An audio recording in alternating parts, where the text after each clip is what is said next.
Olá pessoal, sejam bem-vindos ao CompactCast, o seu podcast compacto que descomplica o mundo financeiro.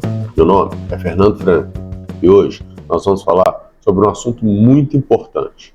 Nós vamos falar sobre uma questão que a gente acha que é bem tranquila, mas na verdade não é: o aumento do salário mínimo. O que acontece? Muitas pessoas acreditam que basta uma canetada que o aumento do salário mínimo acontece e tudo dá certo.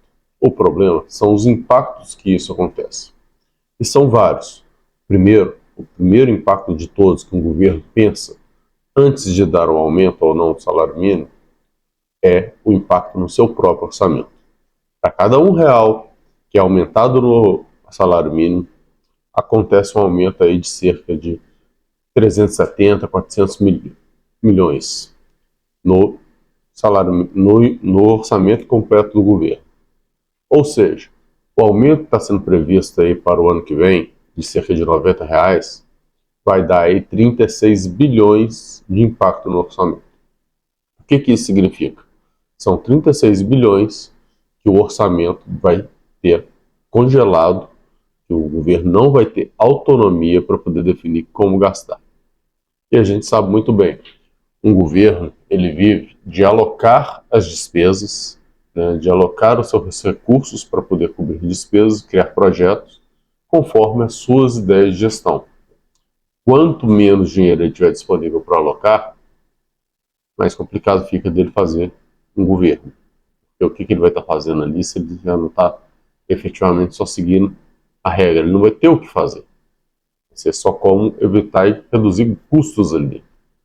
E obviamente a gente sabe que cortar despesas obrigatórias, por exemplo, de saúde, de educação, é complicado.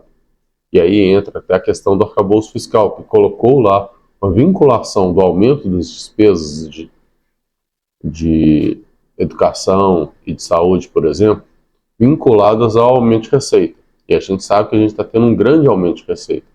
Um grande aumento de receita baseado no aumento dos impostos. E esse grande aumento de receita baseado no aumento dos impostos está levando aí a um problema também para o governo. Por quê? Porque também está aumentando suas despesas. E nesse momento a gente está tendo, então, uma projeção cada vez maior de furar o orçamento. E aí significa que a gente vai ter um déficit. Ter um déficit é um grande problema. Que é aquele negócio. Se está tendo déficit, o governo está tendo que imprimir dinheiro. Se está tendo que imprimir dinheiro, significa mais inflação. Então esse é o primeiro problema aí que a gente tem em relação ao aumento do salário mínimo. O segundo problema que o governo leva em consideração, ele tem uma parte boa e uma parte ruim. A parte boa, que é aumentar o salário mínimo, significa aumentar o consumo.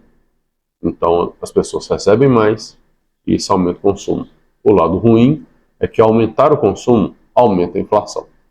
E isso é ruim.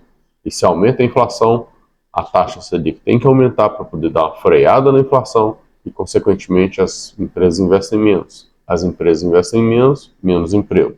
Então, é um problema também. E, por fim, o impacto que também o governo tem que pensar ao definir o salário mínimo é o impacto nas empresas.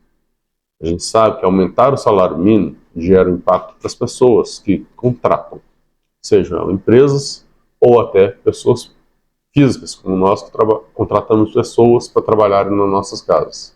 Temos que aumentar também.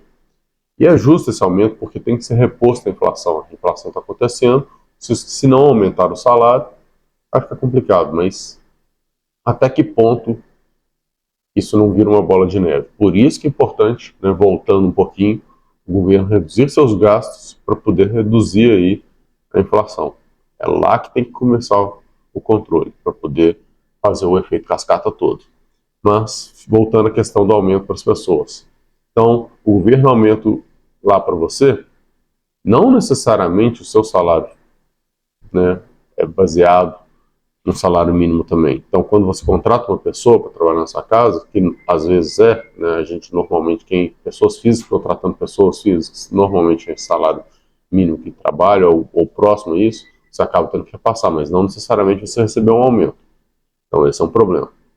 O segundo problema é realmente dentro das empresas. As empresas precisam aumentar o salário mínimo de todo mundo ali e muitas delas até não trabalham já com salário mínimo justamente por conta dessa ingerência que pode acontecer em algum momento, então já coloca um valor desvinculado ao salário mínimo para poder facilitar.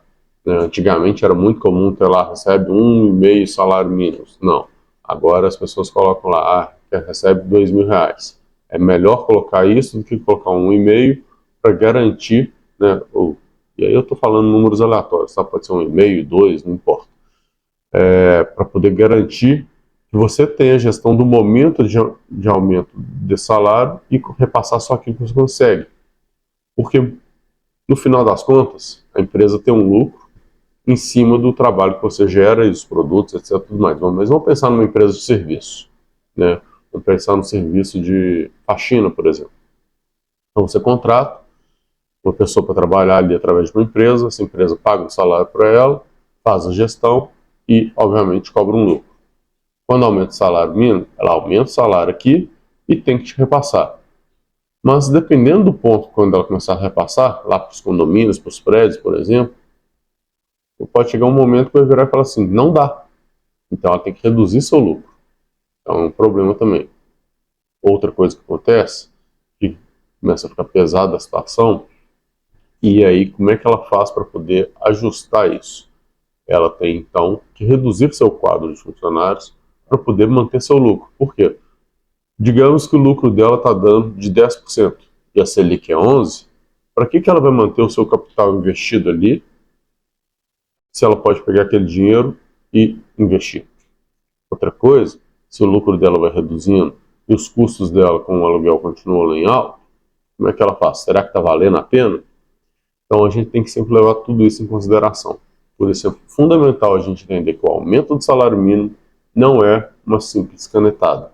É um impacto geral, principalmente dentro do próprio governo, pela forma que as despesas hoje são vinculadas ao salário mínimo, e aí entra uma discussão de muita coisa poderia ser desvinculada justamente para reduzir esse tipo de impacto, e aí obviamente vai ajudar para a questão inflacionária, e também a necessidade fundamental de um governo de reduzir suas despesas para poder efetivamente ter um fiscal positivo e aí não ter impactos diretos da inflação e, obviamente, as pessoas não precisarem tanto de aumento de salário mínimo porque as coisas começam a ficar dentro dos bolsos, né, de forma plausível das pessoas comprarem.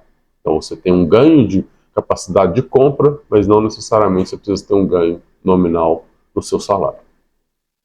Pensa nisso e até a próxima.